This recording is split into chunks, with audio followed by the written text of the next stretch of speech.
How you doing there? Welcome back to Babylon Talmud. Today we're studying Daf Kuf Yud Gimel, Daf 113 of Masechta Sanhedrin, friends. Alright, Chevre.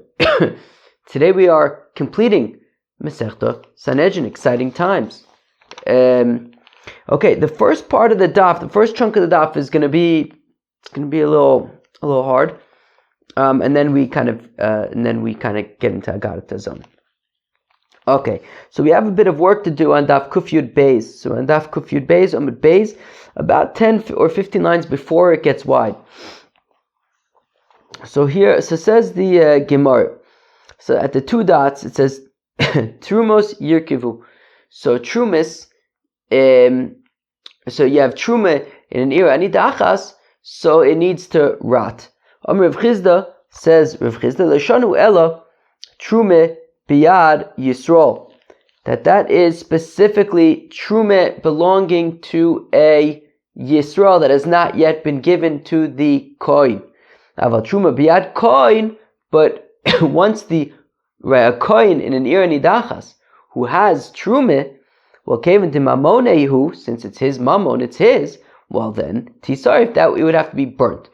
But Truma belonging to a Yisrael that has not yet been given to a Kohen, so then it is let to rot. Masav Rav Yosef has a kasha. Meiser Sheni ve'kisvei hakodesh yiganzu. We say that Meiser Sheni and holy writings have to be kind of like, I don't know, how do we say yiganzu? What's the definition of yiganzu?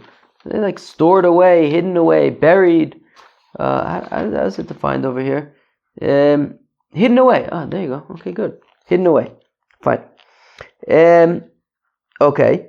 The Meiser Sheni Biad Yisrael. Now, Meiser Sheni. Okay, person has Meiser Sheni. Well, Kitruma Biad Kohen Dami.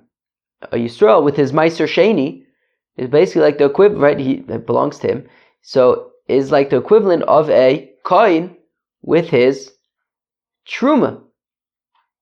And we're saying Vikatani Yiganzu, we're saying Meiser Sheni, you hide away. You don't burn it. So therefore, I would say that if a Kohen has Truma, it would rot, it wouldn't be burnt. Just like the Meiser Sheni is hidden away. Rav Chizda rather say like this. Rav Chizda says, Loshanu ele Truma biad Kohen. When we say that the Truma is let to rot, that is when it is so that's when the Kohen has it. It's just like Meiser Sheni Biad Yisrael is hidden away. So Truma Biad Kohen is going to be let to rot.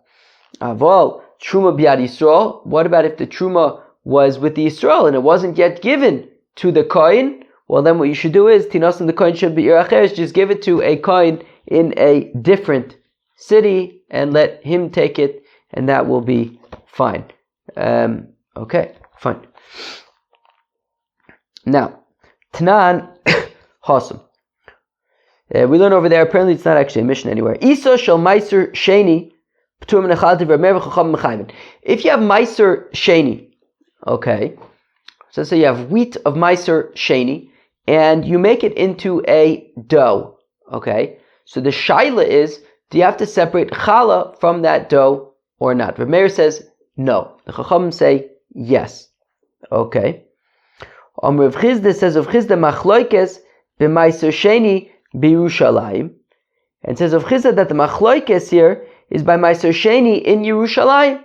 That when you bring meiser sheni to Yerushalayim, and you can eat it in Yerushalayim, to Rav Meir says meiser sheni mamon gavoyahu. That Rav Meir says, well, meiser sheni is the property of God, and therefore you have to, and therefore it belongs to God. You don't have to say it's not yours. Therefore, you don't have to separate challah. Therefore, it's potter. Rabbanan Savri Mamin Hedjitu.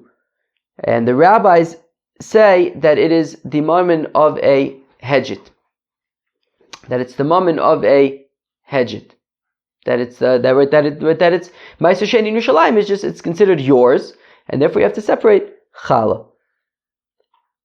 Aval bigvulin. But what if we're talking about Meiser Sheni Bigvulin, outside of Yerushalayim, just in a regular city? well then we're saying Divrei Hakol Potter. Everyone says that is Potter, because it can be considered Mammon Gavoa. That Meiser Sheni outside, so outside of Yerushalayim, if you separated Meiser Sheni from your wheat and you made it into a dough, everyone would agree, both the Reb Meir and the Chacham would agree, it would be Potter from Chala, since everyone would agree it would be Mammon Gavoa. Masav Rav Yosef asked a kasha. Meiser Sheni v'chisvei HaKodesh yigonzu. We said that Meiser Sheni, that in an Ir Nidachas, Meiser Sheni needs to be hidden away. Meiser Sheni needs to be hidden away. And B'mai, and what are we talking about? B'mai Eskinon Ilem B'Yerushalayim, if we're talking about Meiser Sheni in Yerushalayim needs to be hidden away, but does that imply that Yerushalayim is an Ir Nidachas? But mihavi Ir Nidachas, can Yerushalayim be an Ir Nidachas? V'atanya asar dvarim never b'Yerushalayim v'zo achas me'an ein anasas Ir Nidachas. One of the 10 things about Yerushalayim is that it cannot be an Ir Nidachas. Ve'ela bir acheres ve'askuhu legava. Okay, maybe it's talking about, right, when we say that you have to hide away the Meiser Sheni, maybe it's talking about where you have Meiser Sheni that originated in a different town, and it was brought in a different city, it was brought to Yerushalayim, now it's in Yerushalayim, then it turns out that the original city becomes an Ir Nidachas, turns out it's an Ir Nidachas, and we're saying that now we need to hide away this Meiser Sheni, but Hakaltu Mechitzis. But one second, once this Meiser Sheni had already come to Yerushalayim, and the city of origin was not yet near Nidachas, so when the Meiser Sheni came to Yerushalayim, in Meile, it became edible. You wouldn't have to hide it away. You should just be able to eat it. So ve'ela, so where am I? Okay. Selalav bigvulin. So rather, what's the Meiser Sheni that we're talking about? It must be talking about outside of Yerushalayim. So Kilu, you have an Ir Nidachas. In the Ir Nidachas, there's some Meiser Sheni that somebody had separated, and it was not yet brought to Yerushalayim. It's in the Ir Nidachas. But now, if what we said earlier was true, that everyone agrees that Bigvulin, it's Mammon Gavoa, so why would you have to hide it away? It should simply be excluded from the Ir Nidachas. V'katoni Yigonzu, we're saying you have to hide it away, but why? If it's Mammon Gavoa, like we said earlier, so then it should just be simply excluded. It should just simply be excluded. One second. Right. Lishtrinami b'achila, says Rashi. It should even be permitted to eat. No, so actually, one second. We said earlier that Meiser Sheni Bigvulin is Mammon Gavoa, and we stand with that. Okay, so what's pshat with where you hide away the Meiser Sheni in the Ir Nidachas?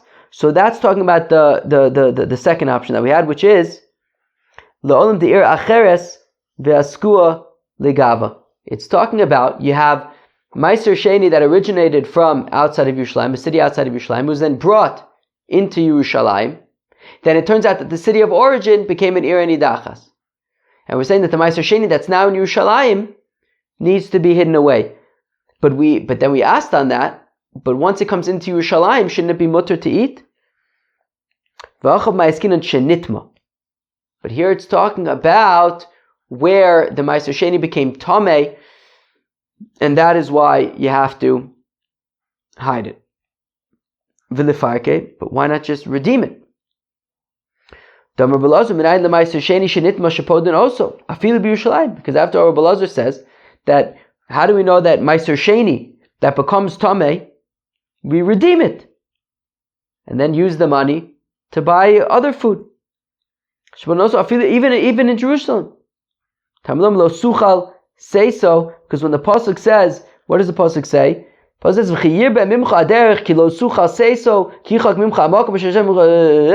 talks about if you live far away and you don't want to schlep all the Meiser Sheni, so you could redeem it. So kilo suchal seiso, vein seis ela achila. Seis means to eat it. Shenem vayisa masos meis ponov. That's by Yosef Atzadik says vayisa masos. It means to eat, and therefore what it's saying is that lo suchal seiso means that even if it becomes tamei and you can't eat it, so you can redeem it. Okay, so again, so we're talking about Meiser Sheni that's in Yerushalayim, but it became Tameh, therefore you have to hide it. But why do you have to hide it? Why not redeem it? So Achav Mayaskinan Bilakoach. Well, here we're talking about not when you brought Meiser Sheni into Yerushalayim, but where you brought money into Yerushalayim and you purchased Meiser Sheni with that money, and then it became Tameh, so you have to hide it. No, I'm sorry, so you use that money and you purchased food in Yerushalayim with that money, and then the food became Tameh, that you would have to hide away. But still, v'lifrikei. But still, why not just redeem the food that you bought? It's not, because after all, we learned in Mishnah Lakoach, B'kesef Meiser, that which was the food that was purchased with money of Meiser Sheni, Shenitma, that became Tameh, Yipod. It can be redeemed. Well, Ki Rabbi Yehuda the Amr Yikover. Yeah, but this is like Rabbi Yehuda who says you have to bury it. But then the Gemara says, wait a second. Why are we going down this rabbit hole about this Meiser Sheni that came to Yerushalayim became Tameh? But if it became Tameh, then what does it have to do with the Ir Nidachas? We're talking about Meiser Sheni of an Ir Nidachas that came to Yerushalayim and then became Tameh, but this just has to do with Meiser Sheni that became Tameh in Yerushalayim. This has nothing to do with the Ir Nidachas anymore. So, Ela le'olam b'tohor. No, so forget about the whole Tumah rabbit hole. It's talking about Tahor, Meiser Sheni, from a different city of origin that was brought to Yerushalayim, and then the city of origin becomes a Ir Nidachas, and we're saying you have to hide this Meiser Sheni. How come? Uchigon denafel mechitzes. It's talking about, but the walls of Yerushalayim fell down. So we were saying that once the Meiser Sheni comes into Yerushalayim, so now you can eat it already, even if the city of origin becomes an Ir Nidachas. But the walls of Yerushalayim fell down. So now what do you do? With the Meiser Sheni, you can no longer eat it, you have to hide it. Like Rava Damarava Mechitza Lechol Deoraisa. That means the Oraisa, right? Once the Meiser Sheni is in Yerushalayim, you can eat it. Liklo Derabanan. But in terms of being able to be poded, right? That meaning once Meiser Sheni comes into Yerushalayim, you can no longer be poded. You can be poded before you get to Yerushalayim, but not once you're in Yerushalayim. And that will the walls midirabanan. Once you get into Yerushalayim, you can no longer be poded. But this gezer of the Rabbanon is only when there is the mechitzas, but the mechitzas are gone, then no longer, and therefore you can't redeem it anymore since the walls fell, and you simply have to hide it. Okay, that became pretty technical. Oh my gosh! All right. Kisve HaKodesh Yigonzu. Okay, if you have any holy writings, they have to be hidden away. Masnisim Delok Rabbi Eliezer, this Mishnah that assumes that you can have an Ir Nidachas with holy writings is unlike Rabbi Eliezer. The Tanya Rabbi Eliezer that we learn in the Brayso, Rabbi Eliezer says, "Kol Ir sheyeshba afilu mezuzah achas." Any city that has even one mezuzah in an ISIS Ir Nidachas cannot become an Ir Nidachas. Shneim v'sarafta ba'esh es ha'ir ve'es kol shlala kolil. They have to burn the city and everything in it. Ve'hecha de'ika mezuzah lo efsher. But if there's a mezuzah, you can't burn a mezuzah. Right? That it says, destroy all the avodah zarah, but don't do this to Hashem. And therefore, if there's a mezuzah, you would be unable to burn it, and therefore, you simply can't have an Ir Hanidachas. And therefore, the fact that we're saying that any holy writings are burned means that it's not like, this is unlike, meaning to say that you can have Ir Nidachas, just don't burn the mezuzahs or whatever, that's unlike Rabbi Eliezer, because Rabbi Eliezer would say, you simply can't have in Ir Nidachas if there's even one mezuzah, if there's any holy writings. That was the proof to say, right, when we learned in Perek Ben Sorah Moreh, according to the opinion that says that there never was an Ir Nidachas, right, Josh v'Kabel Socher, that was based on this idea that, any city that even has one mezuzah can't be an Ir Nidachas. Okay, fine. Shimon Omer Kodesh Baruch Hu v'chulei. We got this machloikis in the Mishnah between Rabbi Yossi Aglili and Rabbi Akiva. Rabbi Yossi Aglili says that right, the pasuk says v'hoisa tel olam lo sibana od. So Rabbi Yossi Aglili said v'hoisa tel olam. It needs to be a pile. The Ir Nidachas must remain a pile forever. You can't build anything there, not even gardens and orchards, nothing. Rabbi Akiva says no, you can build gardens and orchards. So now, let's say that the machlokes between Rabbi Yossi Aglili, who says you can't build anything on the ruins, and Rabbi Kiva says you can't build a city, you can't rebuild a city, but you can build gardens and orchards. Let's say the machlokes is based on Reb Ovin Reb Illa. The Reb Ovin Reb Illa kol makom shata moitze klal be'esei ufrat beloy saisei ein donen oisei b'klal ufrat. That when you have a klal ufrat, but the klal is an asay and the prat is a lo sasei, forget it. There's no klal ufrat. Okay, so here you have v'hoisa tel olam. It should be a pile. Leave it just like that. No gardens, no nothings. Just leave it. That is the klal, and that's an asay. Lo sibane od means don't make it with like buildings and things like that, but you can make it into gardens and things like that. And that's a lav, right? Lo sibane od. Now, normally if you have a klal and a prat, so it means ein beklal ela masha beprat. Basically, the prat is coming to define the klal. So if you say klal uprat, what it means is that you can build, you could build gardens and things, right? Lo sibane od, don't make it like it was, but you can make gardens and things. So if you say klal uprat, it means you can make gardens. But if you say we don't say klal uprat, it means you can't build anything. So let's say that the machlokes is between Rabbi Yossi Aglili, who says you can't build anything, and Rabbi Kiva, who says you can build gardens and orchards. Let's say they're arguing about Reb Abin Reb Illa, that Rabbi Yossi Aglili holds like Reb Abin Reb Illa that we don't say klal ufrat here, and therefore you can't build it at all. And Rabbi Kiva, right? So Rabbi Yossi Aglili holds like Reb Abin Reb Illa, and Rabbi Akiva doesn't hold like Reb Abin Reb Illa, and therefore he says we do treat it as a klal ufrat, and therefore you can build gardens and orchards. So again, it's the machlokes is based on whether or not you hold like Reb Avin Reb Illa. Reb Avin Reb Illa kol makom shata motze klal be'esei ufat b'lei saisei. Whenever you find a klal, that's an asay, right? V'hoisa tel olam, and a prat b'lo saisei lo sibone od. Ein donen also b'klal ufrat. We don't treat it as a klal ufrat to say that you're allowed to build gardens and orchards. The Mar Islay to Reb Avin, Rabbi Yossi Aglili holds of Reb Avin, and we don't say klal ufrat, and therefore you can't build anything at all. Umar Leislay to Reb Avin, Rabbi Akiva does not hold like Reb Avin, and we treat it as a klal ufrat, and therefore you can build gardens and orchards. No, the Chulama Islu to Reb Avin. No, everyone agrees of Reb Avin that we don't say klal ufrat. However, even though we don't say klal ufrat here, and based on that you would say you can't build anything. However, here's the machlokes between Rabbi Yossi Aglili and Rabbi Akiva. Mar Savar Od Legamre Mashma. Rabbi Yossi Aglili holds that when it says Lo Sibana Od, it means it can't be built like Leolam Va'ed, ever again. Umar Savar, nothing at all. Ever again, nothing at all. Umar Savar Od Lechmasha Hoisa in an Ivnes Avanais Esi Ganus Ufardesim. Whereas Rabbi Akiva says, look, when the pasuk says Lo Sibana Od, what it's saying is it can't be built anymore how it was. You can't build another city there. You can build gardens, but the pasuk is implying though that you can build gardens and orchards. All right, now we're going to make the final push towards the end of the Masechta. There's going to be some Garita now, and here we go. On Taner Rabbanan there, we said Ayuba Ilanis.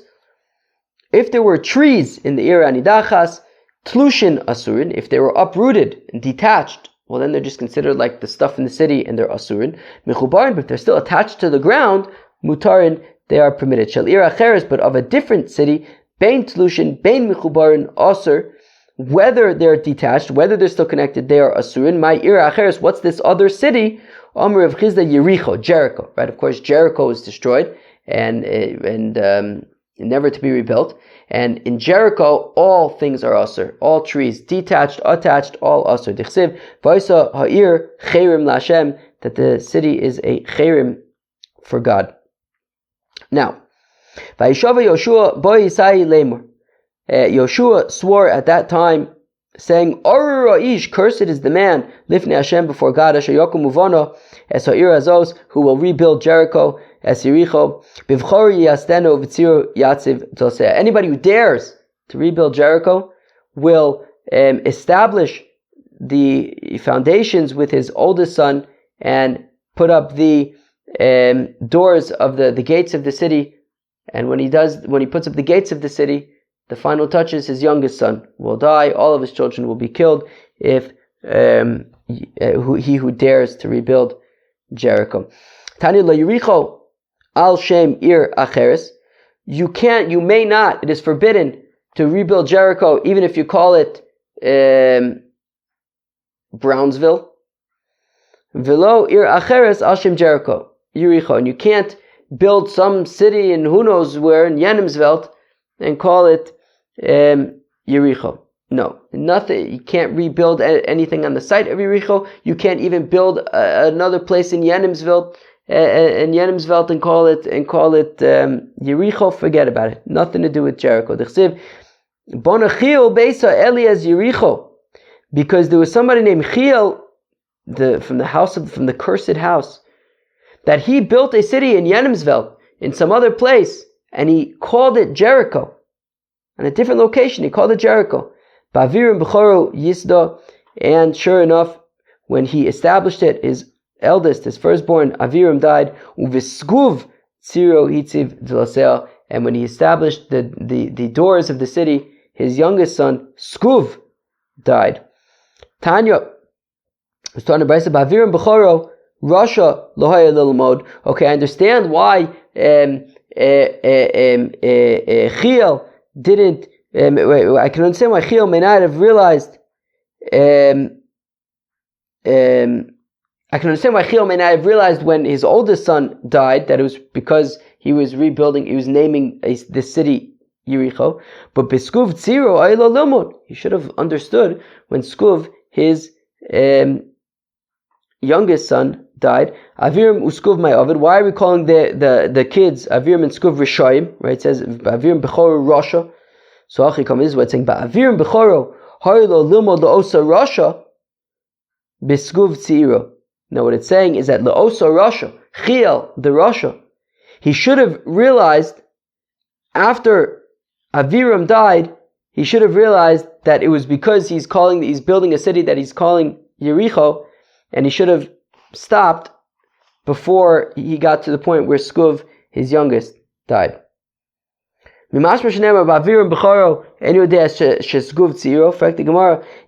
it says that Aviram was the older one, so don't we know Memele that Skuv is the younger one? Why does it have to say Skuv Tziro? Matamalomer Skuv Tziro. Why is it saying Skuv is the youngest? Now what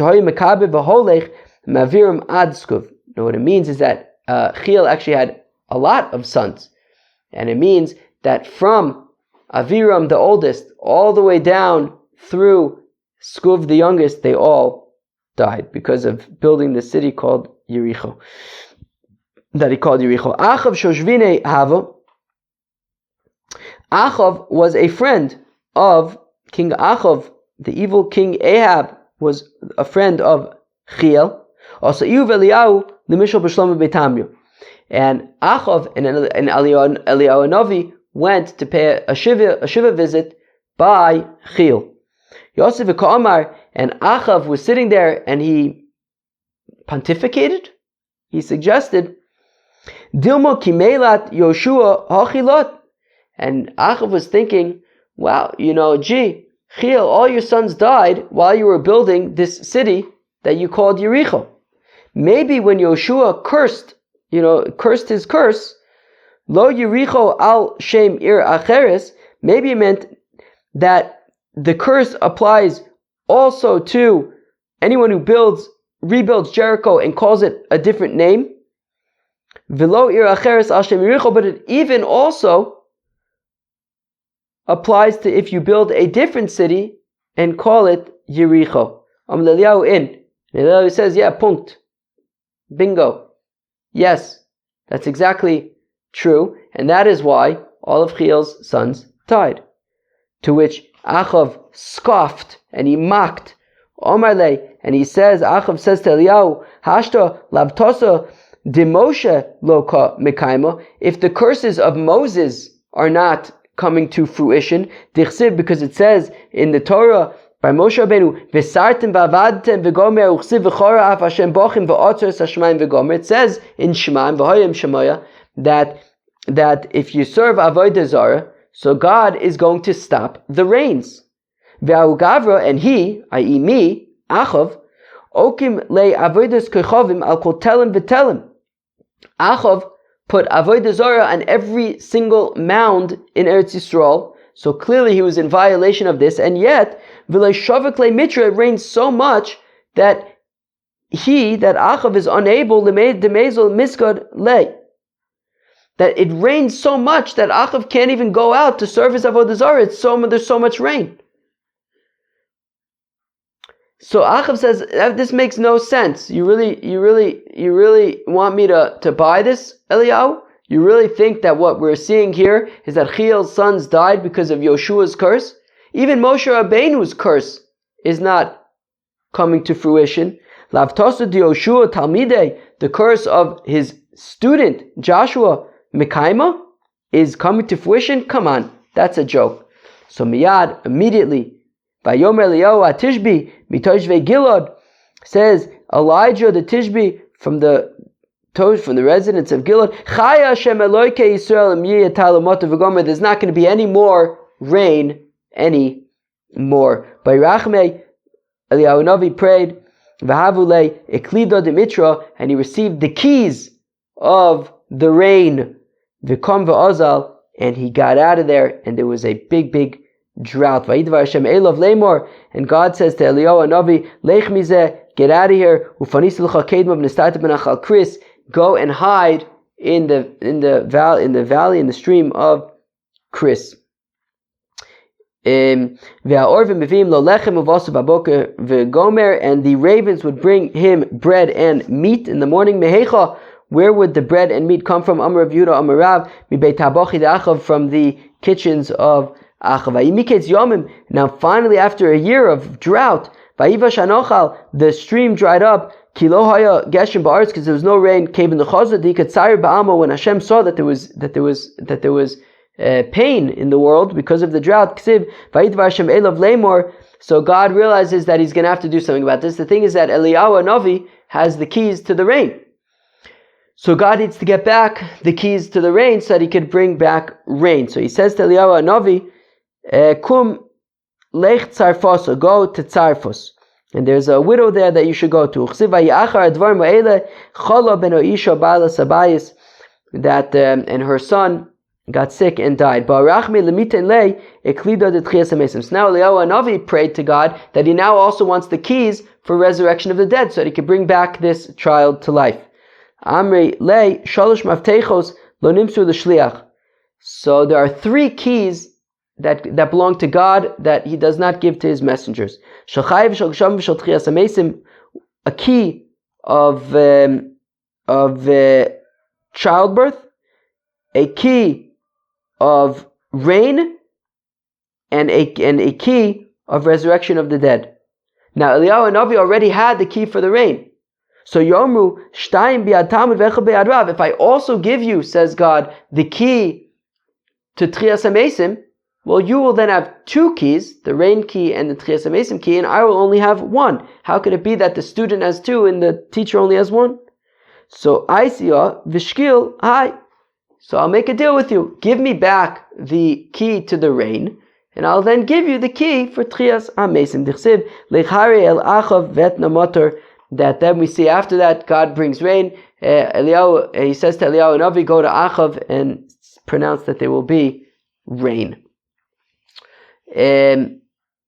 Givaldig. Darashahuk lila kamid of Chizda. Moshe Eliyahu l'madavar domer. What is the story with Eliyahu like? Legave de tarke legale, like a person who locked his gates, but then lost his keys. Right? Eliyahu Navi locked the gates of rain, but then lost the keys to be able to control it. God then had the keys to reopen the rain. What's going on outside? I think there's a whole balagan going outside. Darsh Rabbi Yossi b'Tzipori, Abba Eliyahu. So Rabbi Yossi darshaned in Tzipori that Eliyahu Navi kapton. It was, he gets upset. Havarogel lemeiseg Abba. Now Eliyahu Navi would come to Rabbi Yossi all the time. But then for 3 days, Eliyahu Navi refrained from visiting Rabbi Yossi. He didn't come. Ki also, when he finally came, after 3 days, so Rabbi Yossi says, where have you been? So Amalei Captain Karsli. Eliyahu Novi says, you called me somebody who gets upset. Omar lei, or the kam and the kokopid mar. So Rabbi Yossi says, Ve'haraya. You're upset right now. Proving my point. Okay. And you shouldn't have any of the spoils of their nidachas. That whenever there are nudniks in the world, there's anger in the world. Man Rishoim, who are the Rishoim? Rav Yosef, Ganove, thieves. Tarabanan Rasha Bala Olam, when a nudnik comes to the world, Charan Bala Olam, anger comes to the world. Shenemar Biva Rasha, when a Rasha comes, Bogam Buz Vim Kalun Cherpa. Rasha Oven Min Olam, when a Rasha is gone from the world, Tova Bala Olam, good comes to the world. Shnemar uvavod rishoim rina, and in the destruction of the evil is rejoicing. Tzaddik niftar min ha'olam, when a tzaddik passes away from the world, ra'a bala olam, bad comes to the world. Shnemar tzaddik avad ve'ein ish samalev anshe chesed nesafim ben mevin ki mipnei hara nesaf tzaddik, that because of the bad, the tzaddik was taken. But a tzaddik bala olam, when a tzaddik comes to the world, tova bala olam, good comes to the world. Shenemar zeyinachamenu ma'asenu mitzvah yadenu, that when Noach ish tzaddik was born, so it says zeyinachamenu ma'asenu u'meitzvon yadenu hadron olach ko yisoy yeshem chelek uslikala mesechta Sanhedrin. Woo! Wow, Chevra, we just finished Mesechta Sanhedrin. Wow, that was a mission. That was about 4 months. That was like almost 4 months. Wow. That was almost 4 months. What a 4 months!